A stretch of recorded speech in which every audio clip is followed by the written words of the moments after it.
the way I'm thinking about it is the fixed mindset is nothing will work. It's negative expectations about dopamine, negative expectations about serotonin, negative expectations about oxytocin.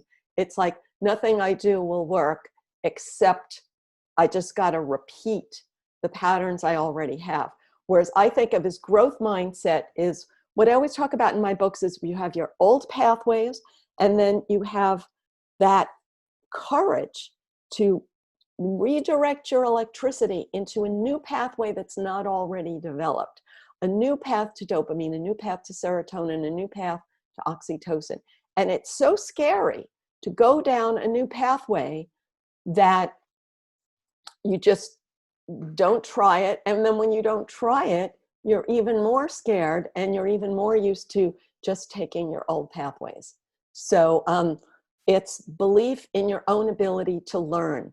And what I said about the child who is in 2nd or 3rd grade and has not learned how to learn, has not learned arithmetic, and they don't know how to learn. They have that fear of learning because they think every time I try to learn, I'm going to fail, so I better not try anything new. So we all might have this in one aspect of our lives. The growth mindset versus fixed mindset, I think, was overgeneralizing. Because some people, let's say a person is good in athletics, so they're always willing to push themselves in athletics, but not in other areas.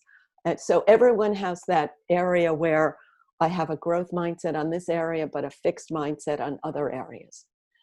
So how can you get a growth mindset in new areas is first to understand why it feels scary. And we talked about before the procrastination. It feels scary to do something new because it failed in the past and cortisol builds such big pathways. And when you generalize that everything I do will fail in this particular domain, combined with doing nothing feels safe. And this is the bottom line. In the animal world, doing nothing is not safe. You do not have any monkeys who fail to learn.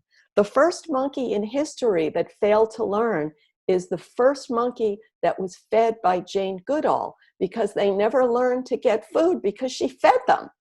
And that, I wrote about that in Status Games, so that will be out next year. But every monkey who fails to get food, they starve, and starvation motivates them. So today we reward failure. When somebody fails, we say, oh, it's not your fault. Don't worry. We love you anyway. They never have to try to grapple with failure. It's very harmful. And I think that's become very widespread in the education world. On the other extreme, people are trying to motivate kids. You can be a superstar. So they have this giant gap that I feel like I have to do everything, but I feel like I have no skills to do anything. So that's why, what do they try to do? So they try to do the team thing of like be popular with your peers as opposed to hard skills that have value in the adult world. So so again, how to have a growth mindset when you already have a fixed mindset. This is sort of what I was writing about in my proposal for the next book. And I called it, It's Not My Fault, because everyone is taught to say, when you fail at something, it's not your fault. And therefore, you don't have to try. So tolerance for discomfort, I guess in the interest of time, that's a short answer. When you have a little bit of tolerance for discomfort, then you can take the next step. And that's what I wrote about in Habits of a Happy Brain, where I said, do nothing. And if you do nothing, you start to feel bad. But first, when I say do nothing, don't do it your old way. So just do nothing instead of doing it your old way. When you do nothing, you start to feel scared. And then you teach your brain that feeling scared doesn't kill you. And that's the first step. You have to be able to to tolerate a little bit of discomfort. More comments? It's like a balance. Do you need that balance between the both situation? Yes, yes, between reward and pain. And when we Exactly. think about it, when you have, it's so much like driving a car, that in forward, there are 4 different gears, you know, like 4 happy chemicals, and then reverse.